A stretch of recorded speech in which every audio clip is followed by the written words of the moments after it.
رغم كيد العدا رغم كل النقم سوف نسعى إلى أن تعم النعم سوف نرنو إلى رفع كل الهمم بالمسير للعلا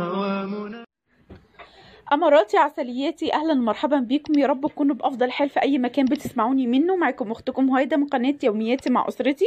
النهاردة الفيديو بتاعنا هيكون عن هرجلة السلك بتاع المواعين، وأنا عن نفسي إزاي بنظمه. زي ما انتوا شايفين كده، أنا بجيب إزازة مكنتش بستخدمها، قسمتها نصين وبقطع فيها السلك وبدخله جواها وبسحب منه على حسب على حسب اختياري أو على حسب استخدامي يعني. زي ما انتوا شايفين كده، انا بقطعه اول ما بجيبه، بقطعه قطع صغيره على حسب الاستخدام. وبستخدمه. انا عامله دي كانت قديمه عندي، حطها كده في التربو اللي تحت الحوض على طول، تمام، لان السلك احنا عارفين لو جه عليه نقطه ميه خلاص بيصدي السلك كله وبيبوظه.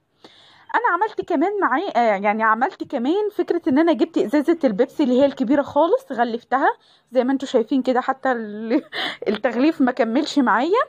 غلفتها زي ما انتوا شايفين كده. بصوا باين انها ازازه بيبسي، انا عشان محدش يقولي ما عملتهاش معانا.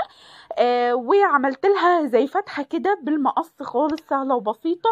عملت لها زي فتحه اهو، مشيت عليها بالمقص كده وبكل بساطه، وعملت لها زي باب، وبرده هقسم فيه السلك قطع كده وهدخله جواها. واقدر بعد كده زي ما انتوا شايفين كده، ادي السلك بعد ما دخلته كله جواها، هبتدي بقى اجيب لزق دبل او اي حاجه لو انا حابه انه يكون بره او ما اكونش حطاه في درج زي القديمه يعني. هحط لزق دبل من ورا كده، وهروح لازقاه على اي حته من السيراميك عندي، ويبقى كده بايديا افتح بالسلك، افتح الباب اللي انا عاملاه ده لبره واسحب منه السلك اللي انا عايزاه، ويبقى منظم شكله جميل وكيوت وحافظ لي على السلك بتاعي، وكمان في نفس الوقت شكله جميل وما خدش من عندي وقت، واستغليت كمان ازازه موجوده عندي. دي كانت فكرتي النهارده يا بنات، اتمنى الفكره تعجبكم. وكل واحده بقى بتستخدم حاجه تقول لنا هي بتحفظ السلك بتاعها من الصدى ازاي. دول كانوا الفكرتين بتوعي، اتمنى يعجبوكم ان شاء الله. بحبكم جدا في الله، ما تنسوش تشيروا الفيديو على قد ما تقدروا، يمكن في بنوتات لسه عرايس جداد ما يعرفوش الطريقه. كمان في ناس بتحط السلك في جرنار وبتلفه وبتعينه. بصراحه ما جربتش الحكايه دي، وحاسه برضو انها هتصدي.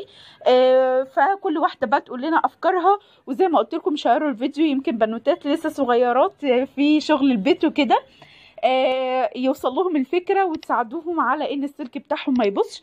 بحبكم جدا في الله، استودعكم الله، السلام عليكم ورحمه الله وبركاته.